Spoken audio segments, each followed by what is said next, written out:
cost-cutting measures, including considering a higher property tax rate. County leaders say the proposed rate would help fund essential services, including law enforcement, the courts, and infrastructure. The adoption of the budget is scheduled for September 15th. And joining us now is County Commissioner for Precinct 2, David Stout. Mr. Stout, thank you so much for taking the time, providing us some insight on, again, what is a proposed budget, nothing finalized yet, but as it stands right now, we heard from Betsy Keller, the county's chief administrator, really painting a dire financial situation for the county.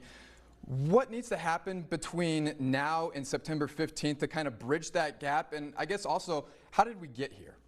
Yeah, so we are looking at a budget of about $467 million at income, and we're looking at expenditures at about $451 million. So we're going to have about a $16 million surplus or fund balance after everything is said and done, hopefully, but that's not where we want to be. We want to have a stronger fund balance, and so we've looked at ways to do that, right?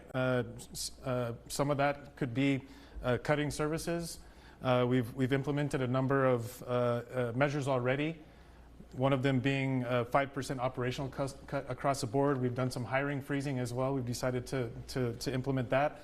But we still need to make up about $40 million to get to where we want to be when it comes to our fund balance, and that's gonna take a lot more work.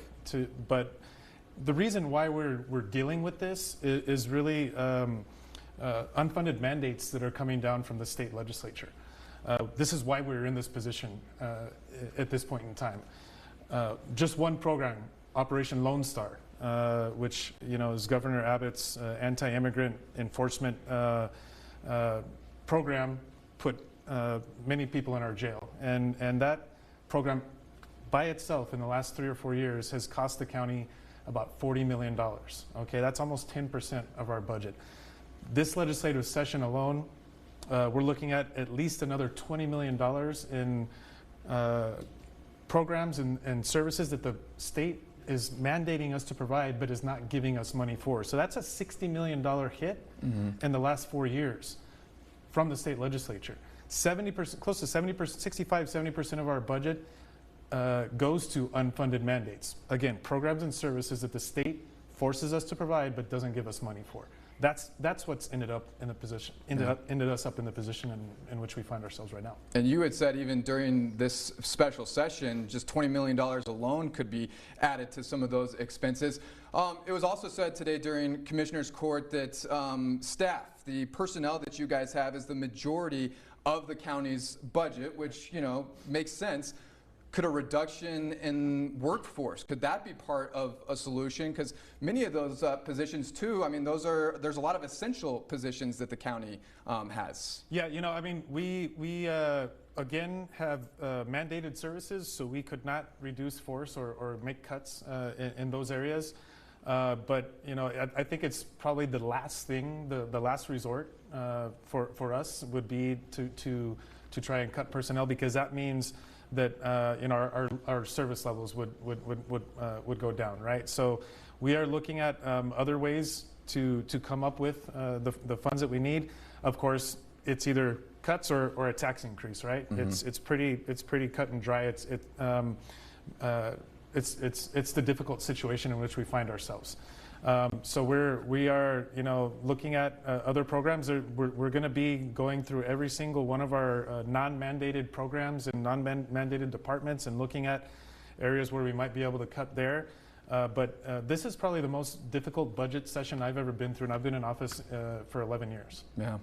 You talked about one of the other solutions, which of course is raising taxes for people, and that's always a hot topic for residents of El Paso who have not only endured that but also continue to speak out against that and raising property taxes.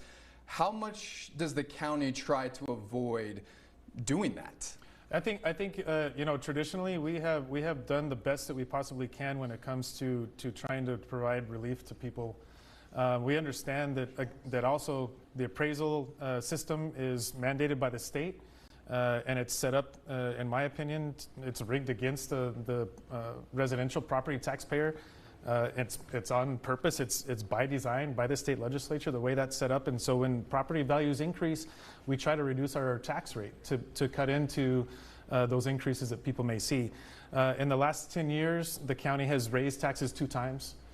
We've lowered taxes a number of times, including last year, and then we've kept the tax rate the same. I'll say we've reduced the tax rate and kept the tax rate the same, because a tax rate reduction doesn't always translate into a tax payment reduction, right? Mm-hmm. That's something that needs to be very clear. But we've tried to be as fiscally responsible as we possibly can. But it's so difficult, again, when you have the state legislature burdening us with so many unfunded mandates. They do not give us money for these programs, and that is what's driving these issues that we're having right now. So the buck doesn't always stop local government. It could be part of even a larger issue at the state level, is right. What you're saying. Not when 65% of your budget, you're told you have to spend it by somebody else, right? That's out of our hands. You know, I spend a lot of time in Austin. My colleagues and I, we go to Austin during every legislative session, and we plead with the state legislature to not send us more unfunded mandates.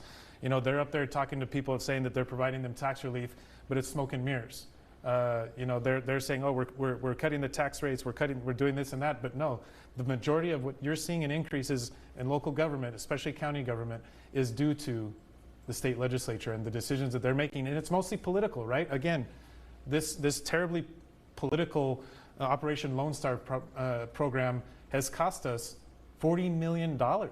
That is, again, close to 10% of 1 year's budget at the county. Yeah. Mr. Stout, thank you so much for providing us insight on a topic I know we're going to be hearing a lot of between now and the next month. Certainly a lot to go over, and we certainly appreciate your insight here on the program. Thank you for the time. Yeah.